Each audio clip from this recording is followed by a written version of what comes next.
Assalamualaikum warahmatullahi wabarakatuh. Dengan saya Sylvia Septiani. Kali ini saya akan membahas sistem pencernaan dan sistem pernapasan. Nah, untuk sistem pencernaan itu merupakan suatu sistem yang memproses atau mengubah makanan dan menyerap sari makanan yang berupa nutrisi yang dibutuhkan oleh tubuh. Kemudian, untuk saluran pencernaan itu merupakan alat pencernaan yang dilewati makanan dan tempat terjadinya proses pencernaan.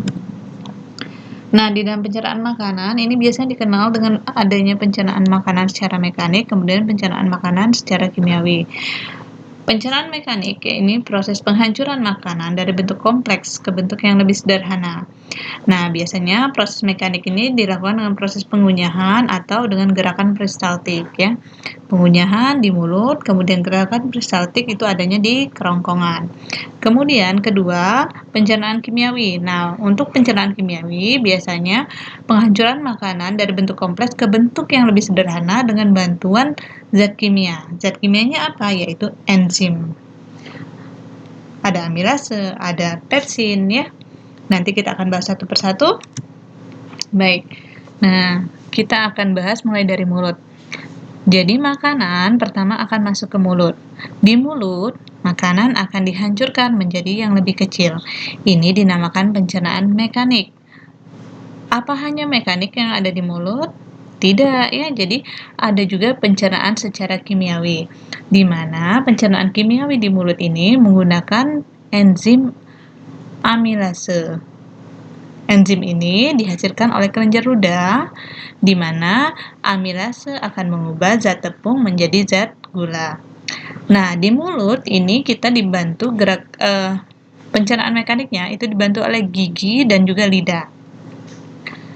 Lidah ini membantu proses pencernaan. Dia membantu proses menelan serta mencampurkan makanan di dalam mulut. Nah, air ludah juga berfungsi untuk membantu proses menelan makanan ya. Nah, setelah makanan ditelan, makanan akan masuk ke dalam kerongkongan. Di kerongkongan ini merupakan penghubung antara mulut dengan lambung ya. Nah, di kerongkongan ini akan terjadi gerakan peristaltik, di mana gerakan ini merupakan gerakan meremas-remas pada kerongkongan untuk mendorong masuk makanan menuju ke dalam lambung.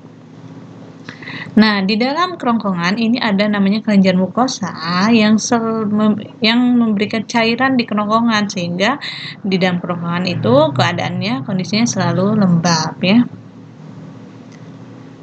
Nah, baik, setelah makanan masuk ke lambung, nanti makanan ini dipecah dengan bantuan enzim dan juga asam ya. Nih. Nah, di dalam lambung ini ada otot-ototnya yang membuat kontraksi sehingga makanan nanti yang ada di dalam lambung ini akan teraduk dan tercampur dengan getah lambung yang menyebabkan makanan akan berubah menjadi lebih halus lagi seperti bubur. Lalu makanan di lambung ini kira-kira membutuhkan waktu 3-4 jam dicerna.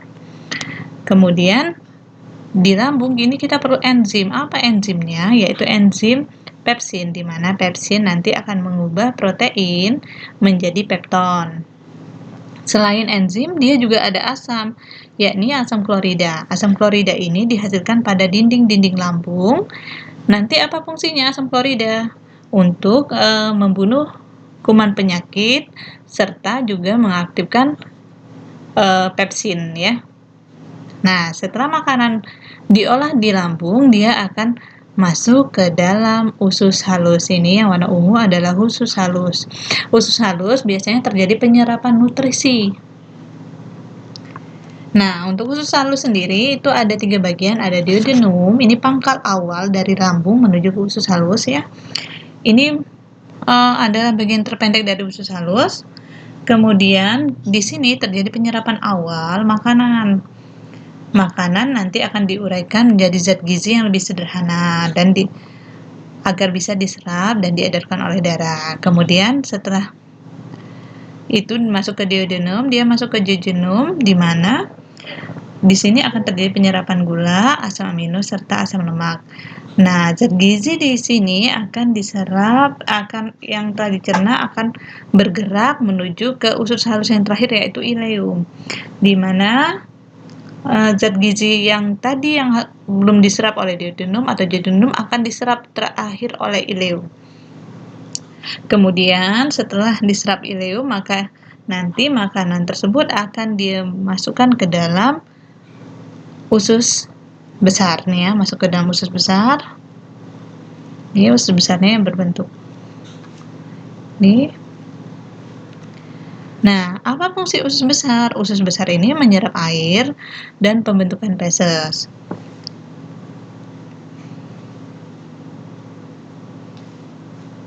Air dan garam mineral itu akan diserap dari sisa makanan. Jadi adanya sisa air tadi diserap di sini, sehingga nanti sisa makanan akan bersifat lebih padat ya.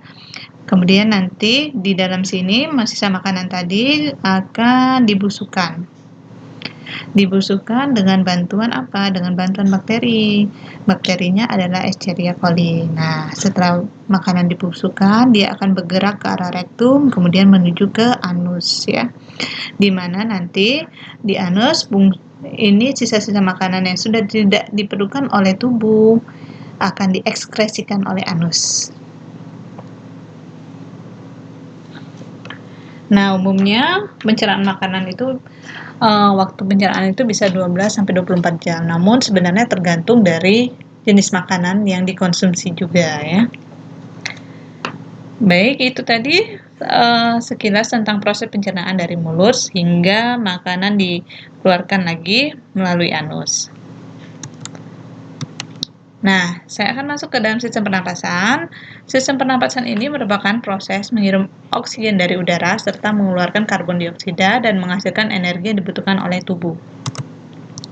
Untuk struktur pernapasan, jadi ada hidung, faring, laring, trakea, dan paru-paru. Kita akan bahas satu-satu di hidung. Jadi hidung ini adalah tempat masuknya oksigen, kemudian nanti tempat keluarnya karbon dioksida. Jadi sisa pernapasan nanti dikeluarkan kembali melalui rongga hidung. Di dalam rongga hidung ini ada rambut halus. Rambut-rambut halus ini berfungsi untuk menyaring udara yang masuk. Kemudian ada selaput lendir yang berfungsi melembabkan udara ya. Nah, setelah udara masuk ke dalam hidung, nanti dia akan masuk ke dalam faring. Nah, di faring ini merupakan saluran persimpangan antara saluran makanan dengan saluran respirasi. Bagian-bagian faring ini ada nasofaring, orofaring, dan laringofaring. Nah, nasofaring ini merupakan daerah faring yang membuka ke arah hidung nih. Kemudian orofaring ini yang membuka ke arah rongga mulut. Nih, mulut ya. Nih, kemudian laringofaring ini merupakan saluran ke arah laring. Jadi di sini faring, kemudian ini menuju ke laring. Nah, setelah dari faring dia ke laring. Laring itu merupakan saluran yang berfungsi menyalurkan udara dari faring ke trakea. Jadi di sini sebenarnya laring.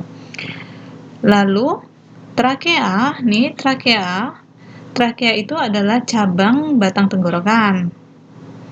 Nah, di dalam trakea ini ada jaringan epitelium bersilia. Kemarin pada saat materi jaringan pada organisme kita sempat bahas untuk jaringan epitel itu ada jaringan epitel silindris, ada yang bersilia ya.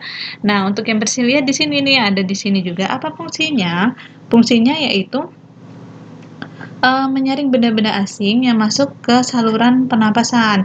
Jadi kalau ada kotoran atau debu yang masuk ke tenggorokan akan didorong ke atas oleh silia dan dikeluarkan kembali. Nah, setelah dari trakea, udara akan masuk ke dalam paru-paru. Nah, di sini ya. Ini bagian paru-paru. Laring ke trakea lalu ke paru-paru. Nah, di paru-paru adalah proses pertukaran oksigen dan karbon dioksida dari darah.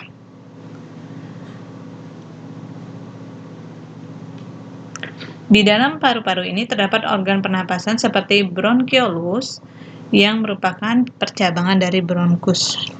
Ini ya, ini bronkus, kemudian nanti ada percabangannya, ini kita sebut dengan bronkiolus. Nah, di sini nanti ada alveolus. Ya, alveolus ini adalah yang berperan dalam pertukaran gas oksigen dan gas karbon dioksida.